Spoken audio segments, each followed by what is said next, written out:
Welcome to the Hirewell Recruiting Insights podcast. I'm your host, James Hornick, partner at Hirewell. Today I'm joined by Jeff Smith, who's another partner at Hirewell, who leads our managed recruiting practice. And today we have a special guest, the CEO and Executive Director at the National Association for Healthcare Quality, Stephanie Mercado. Hi. Welcome. Thank you. Glad to be here. Yeah, so for those of you who tried to join in a second ago on the live broadcast, we were live with zero audio, so it was a great start to the show. Yeah. What were the jokes I was making at the time? Well, James was very impressed that we had a CEO for the first time, which nobody heard. So again, Stephanie is a CEO, and we're happy to have her. First time we have a CEO in this program. Yeah, first time. And then he just got real nervous about the fact that, he couldn't get the audio to work. Yeah, when you couldn't hear New Radicals as the intro music, that should have been... That should have been the sign. Yeah. The sign. Well, practice makes perfect, so Yeah. Here we go again. And this is what I get for picking New Radicals as an intro song. Yeah, we should have thought that through. Yeah, anyway. All right, what are we talking about today? So I guess, to kind of lay this up, to give everyone some context, Stephanie, if you'd like to just introduce yourself and NAHQ to give everyone kind of a better idea of what you do, and to everyone who's kind of listening in, we want to talk a little bit about kind of some of the business innovation in the nonprofit space, specifically with what NAHQ's been doing. It's been really interesting, as well as how that relates to hiring and talent. But before we even get to that, tell us about NAHQ and tell us about some of the cool stuff you're doing. Great. I would love to. So NAHQ is National Association for Healthcare Quality. We've been in existence for more than 40 years as an organization, and over the past 5 or 6 years have really had some exciting things going on where we've been really able to sort of innovate to support what's going on in healthcare and healthcare delivery. I like to think of us as a 40-year-old startup, and I think we're having a really big impact in the market. The organization began as an individual membership organization and was supporting individual contributors in healthcare quality. Okay. As we moved forward as an organization, also developed the only accredited certification in healthcare quality, CPHQ. So that was kind of the beginning of our business, where we were focused on the individual contributor. And over the past 6 years, we have increased both the members and the certificates by almost 70%. Wow. It's really impressive and exciting. And now are really looking at, what are ways to continue to build with our individual contributors, but also really recognizing that it's going to be a challenge to affect healthcare quality on the scale that we're looking for if we're doing that one quality professional at a time. Mm-hmm. So we're really expanding our perspective on that and saying, okay, how can we work with healthcare organizations to support workforce development? So a lot of the same content, a lot of the same support tools, and some unique support tools just made especially for healthcare organizations. But that's kind of the scope of the business. And the reason why we do what we do is that we believe that if we're going to reduce variability in healthcare delivery, make it better, make it safer for patients, and reduce a lot of the waste that's out there in healthcare, then we probably better start with a foundational element of workforce development. Because if we're going to reduce variability in healthcare delivery, we need to reduce the variability in healthcare quality competency. So it's as much about workforce and all the work that you guys are doing here at Hirewell and what I do in my office, but we live and breathe that in the healthcare workforce as well. Okay. Awesome. It's obviously a big shift in what you guys, and then I like to think of the entire nonprofit sector, and you guys have been kind of in the forefront of it, but I've talked to people from other nonprofits more recently, and they're going through some more business-focused kind of changes, and it seems like there's a paradigm shift. And I guess putting in the context of NAHQ, what, in the last several years, what drove this? What was the change in thinking that kind of got you on this path?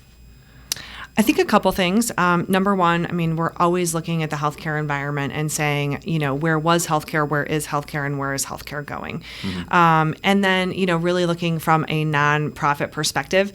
I think for a lot of years, the paradigm of nonprofits has really been starting to get stagnant, and then now is moving into a place of really struggling.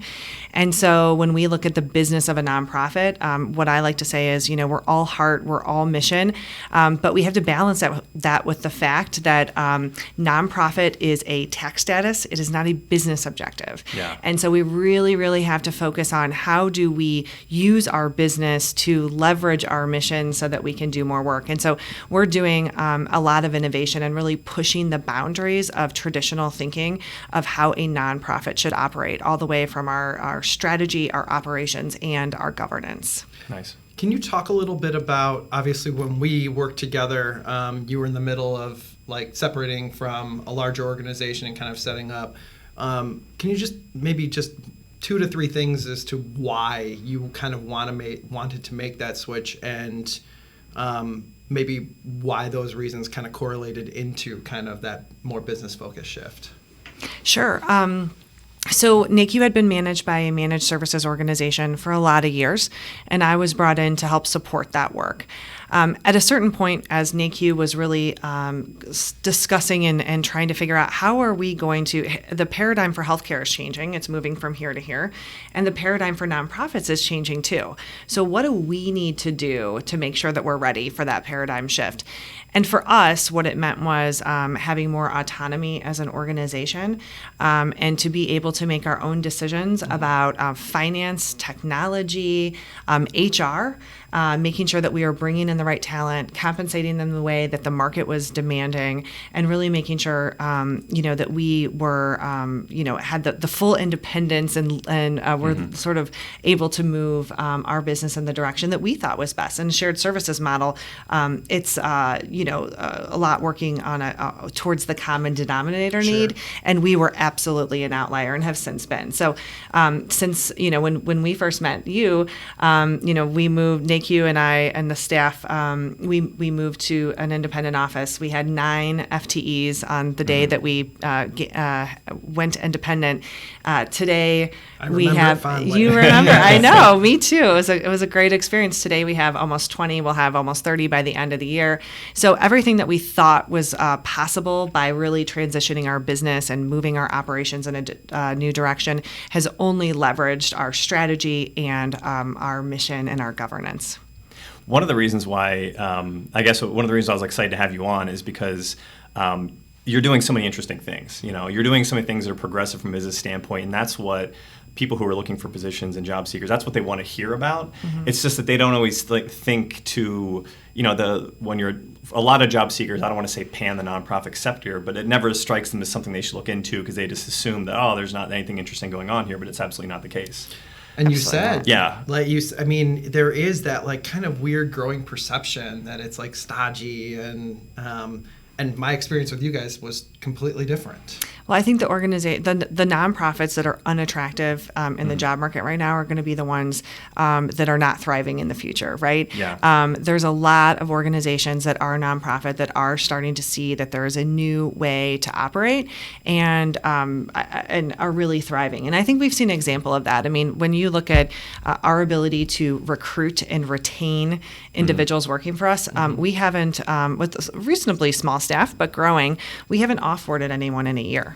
So I have an HR person who we hired in a year, and she said, I've never offboarded anyone here. And so we're doing a good job at attracting and retaining, and we'll hopefully continue to do that. Yeah.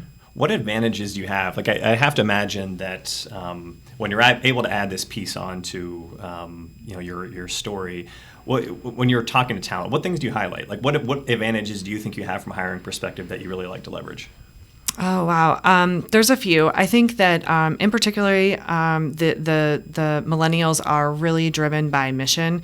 And so when they feel like they can connect to something that is important and they get help from their CEO and their other leaders within the organization that can tie out a mission that seems, maybe a little far off for them and tie it all the way back down into their day-to-day work and celebrate that work, I think it makes a big deal. I have a bell in my office that I will ring when something good happens, and everybody loves the bell.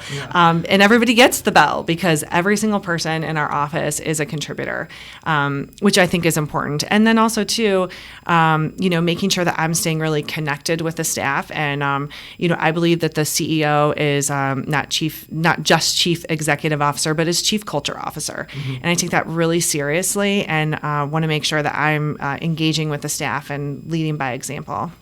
There's been a couple things. I mean, we obviously, as a recruiting agency, we follow up with people that we've placed, and overwhelmingly that response from everybody that we've placed at NAHQ has been incredibly positive. But you had mentioned it earlier, like that accessibility to that executive level, and your self-awareness to understand that that's really important for what is going to increasingly be the a millennial talent pool is super, super important. Have you faced any challenges in competitive situations? Like you have a candidate you like, but they're looking at other things, especially things that aren't nonprofit. How have you? What things is there anything that you found has gone to your advantage against places that are for profit, or I guess are there any additional levers you pull like in those kind of competitive situations? Yeah, we do. I think, I would say that in market, I think NAHQ compensates fairly and well. That being said, there's always a better offer, no question. Everybody has an opportunity to get a better offer. And so I think when those situations have happened and when we really feel like we're connected to the candidate and we really wanted them to be involved in our organization, we talk with them about the not just today's decision, but the long game. We have a really good track record for growing individuals, capability, skills, talent, titles, and compensation at NAHQ. I have many people that have performed and achieved end-over-end results as a result of sticking with NAHQ and moving forward. And so we tell those stories and say, if you're committed to NAHQ, we're committed to you. And as much as we are, of course, moving NAHQ forward and the mission and the business, we do that with people. And so absolutely, positively, I want to keep, the best players involved for the longest period of time and incent and reward them, as appropriate. So we talk about that and make sure that they understand that. And also, too, I would say one other thing is sometimes somebody will say, well, I could make, this much money over here. And we say, well, how many hours a week do you have to work to make that? Because your hourly rate is actually less if you go in that other direction. Yeah. So thinking about your work-life balance, if you don't need much of a work-life balance, then that would, that's to your advantage. But if it's not, you got to think about it. So I think sometimes people are just, in that like stressful moment and don't take a step back. And I think by doing that with our candidates, they see immediately, like the coaching begins from NAHQ before you start at NAHQ. We really care about people helping them make good choices. So you go on the record and how many hours per week people work, or? No, I mean, our staff is very hardworking, and as you can imagine, the further up the org chart you go, the more days in a week you work and the more hours in a day you work.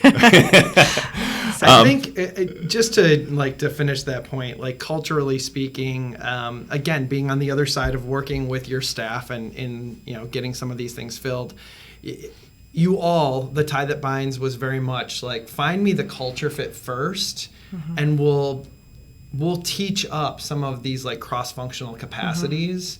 And it's more, the profile is more like a passion for your mission and the group as it stands, but also just like the ability to get exposed to a bunch of different cool business problems.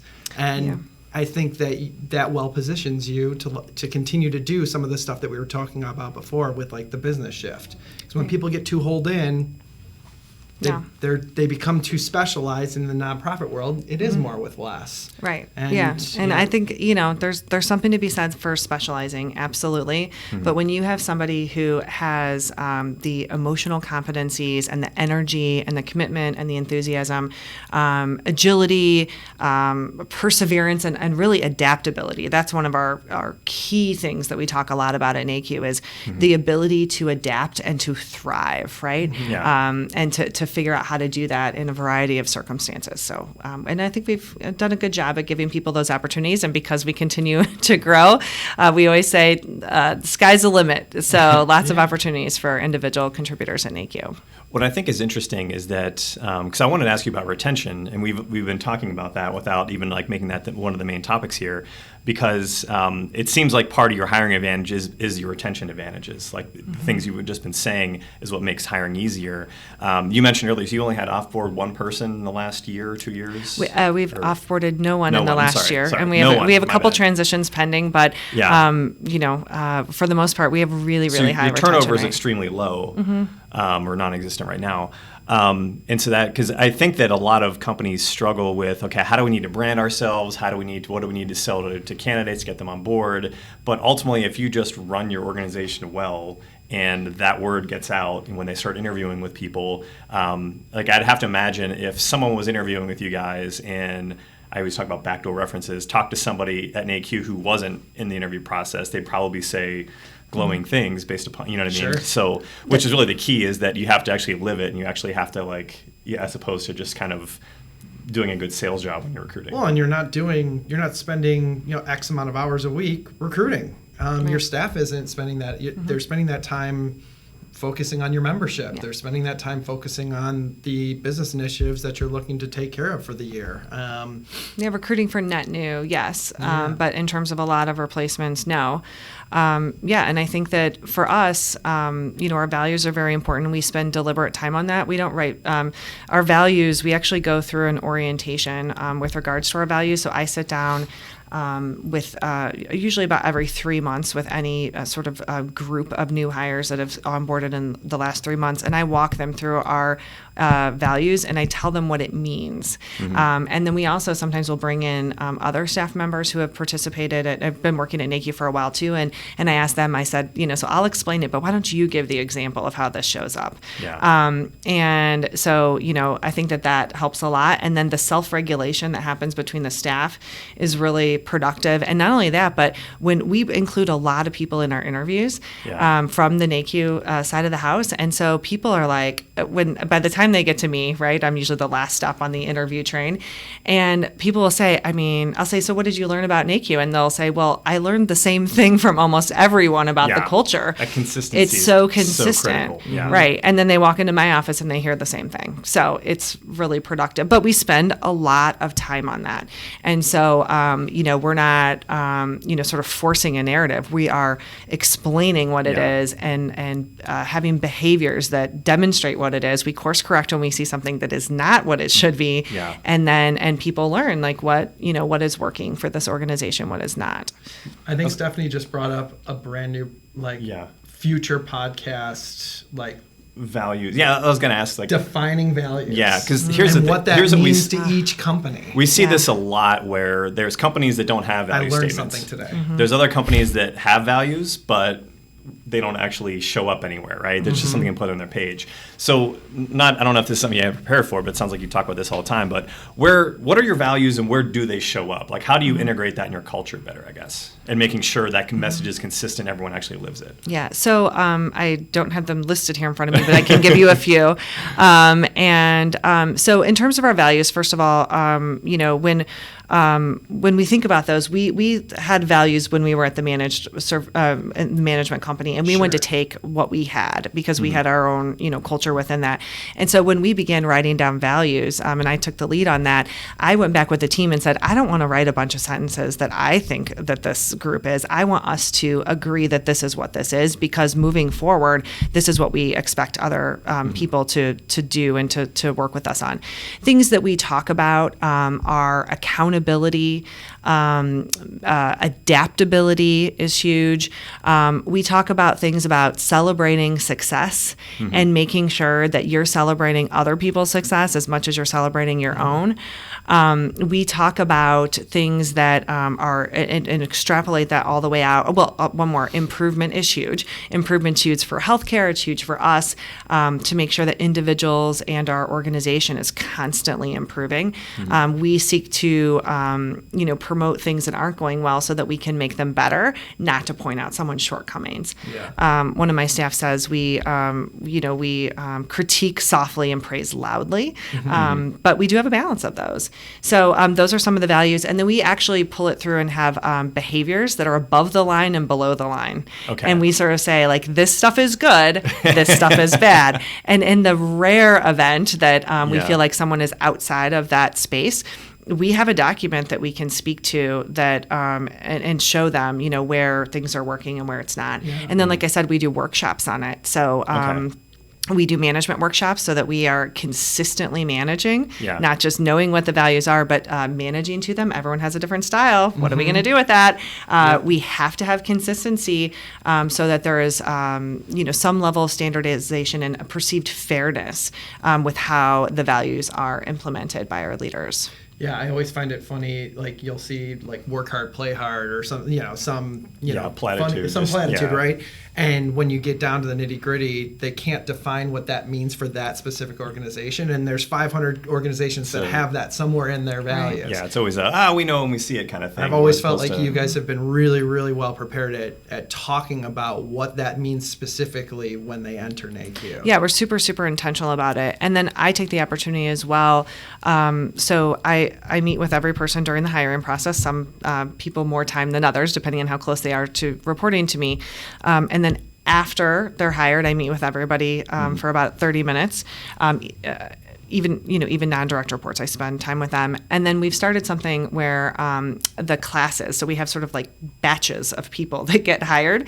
And so we have a class, 1, class 2, class 3, and they know what class they're in. Mm-hmm. And it's sort of like the group that started around the same time. And I take the opportunity to meet with them quarterly, and there's no agenda. I say, great, I'm glad you're here.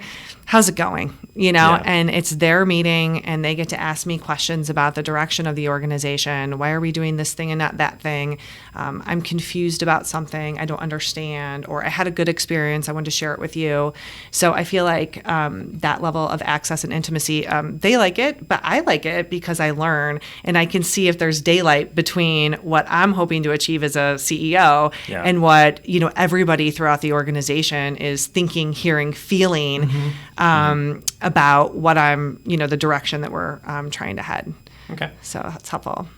I was going to say, one thing we haven't got into yet is talking about like growth, right? So like how, as the organization has gotten, what was it, you were at 9 when you needed the switch, now you're at 20, or you'll be at 30 by the end of the year. How has your role changed? Like, how have you seen, because you're leading the organization, but leading a 9-person versus a 20-person versus a 30-person, like it might sound small numbers, but it's not. Like, it's a pretty dramatic shift in terms of your probably day-to-day responsibilities. I guess I'm curious, like, what's important? What have you done to kind of help with that scale growth, and what I guess have you asked the members of your team to kind of take on, and how are their roles changed?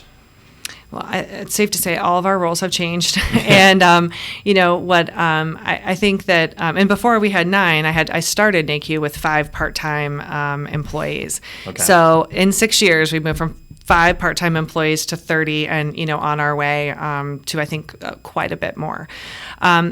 It requires the constant ability to reinvent yourself, and to know, I had to take a step back when I came to NAHQ because I came from an organization where I had more responsibility from a revenue perspective, more time, people's time and talent to manage, all of those things. But I said, okay, I'm going to, step back to step forward. And, so I probably, was working on a more operational level right when I came in, because it was like a start where you are with what you have kind of a situation, but was able to quickly grow it. I think, obviously making sure roles and responsibilities are clear. Empowerment is very important with oversight and giving people opportunities. If I'm growing, other people get to grow into that vacant space. And so... and the candidates can feel that too. Absolutely. Yeah. And it absolutely, I mean, my people who have been with me the longest have had that kind of growth. So I think that, whereas my role before, started a little more operational, became, more strategic, and is now really moving into the space of driving and innovating for healthcare and healthcare quality competencies, and where do we go as a nonprofit organization that is trying to thrive in this environment. Okay. What's next for you guys? Like, what's your 5-year plan, or like, what do you see on the horizon that you're excited about? I am excited about knowing you. so many things. Knowing you, it's going to be incredibly aggressive, and I'm excited to hear it.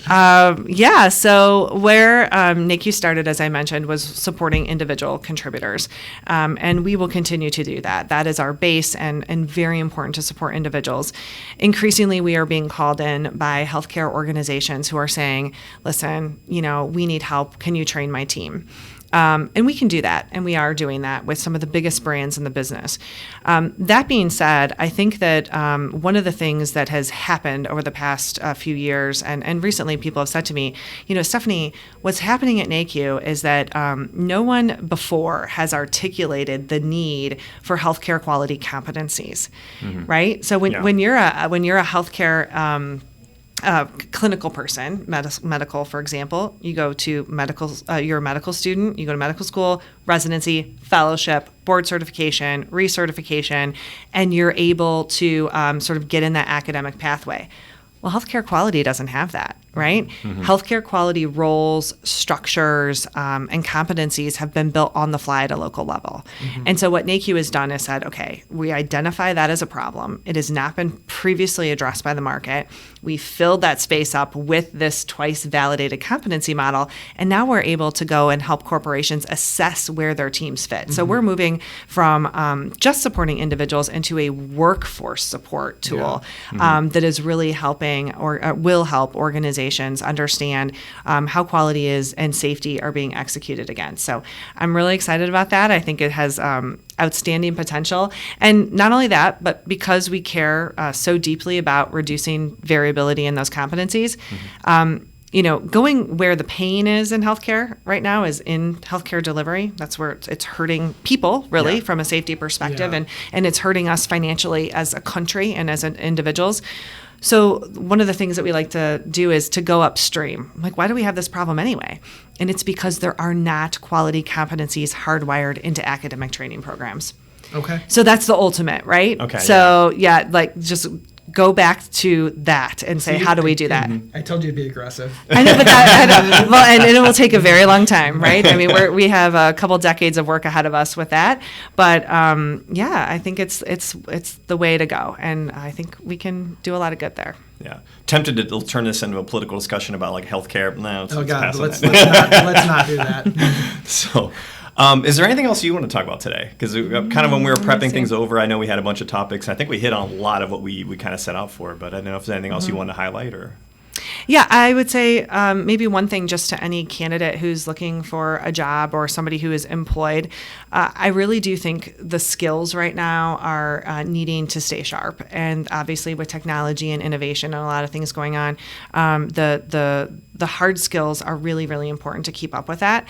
And also the soft skills. And I think that really having an appreciation for that and deliberately trying to identify what your own professional development pathway is, both on the hard skills and the soft skills, is really important, because it's not just about your next job opportunity. That promotes job security. Right. So it's for both reasons, right? You want to be safe and comfortable where you're at with your hard and soft skills, but you want to have options. And that is really what I talk with my staff about too. I'll say to them, listen, I know you're not going to be here forever. I'm like, 25 years would be pretty long. So, kind of joking with them, like, but, I'd like you here for a while, and we can help you develop skills, and we can help you get your next job. And we hope it's your next job here at NAHQ. But if it isn't, that's fine.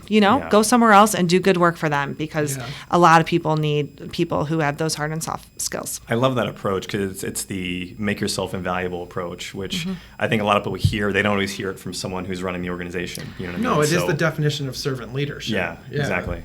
Yeah, and I would, to that point, I think that, make yourself valuable. I hear that, a lot of times people will leave a job for money. I've never left a job for money, because I've always been able to demonstrate my value to the point where I was compensated fairly. It wasn't always before I was producing the value, even though if I wanted the money. Right. But to the extent that I proved myself and really got into that next groove, I was always compensated fairly for that, and compensated well. So I think that it's really about demonstrating that value, and you don't have to leave an organization to do that if you're with a good organization that you have good communication with and who is really invested in your professional development. I would say we agree wholeheartedly with that, correct? Absolutely. Yeah. Great. I think that's all we got for today, unless. Great. But I'll wrap things up. Hopefully the outro goes a little more smoothly than the intro to this whole thing. So Nia, the audio is still going? Yes? Good. She's listening on the delay. Everyone, thanks for listening to Hirewell's Recruiting Insights podcast. If you like what you heard and want more insights from our recruiting experts, visit hirewell.com/recruiting-insights. And remember to subscribe to the podcast on Apple Podcasts, Google Podcasts, Spotify, or YouTube. See you soon.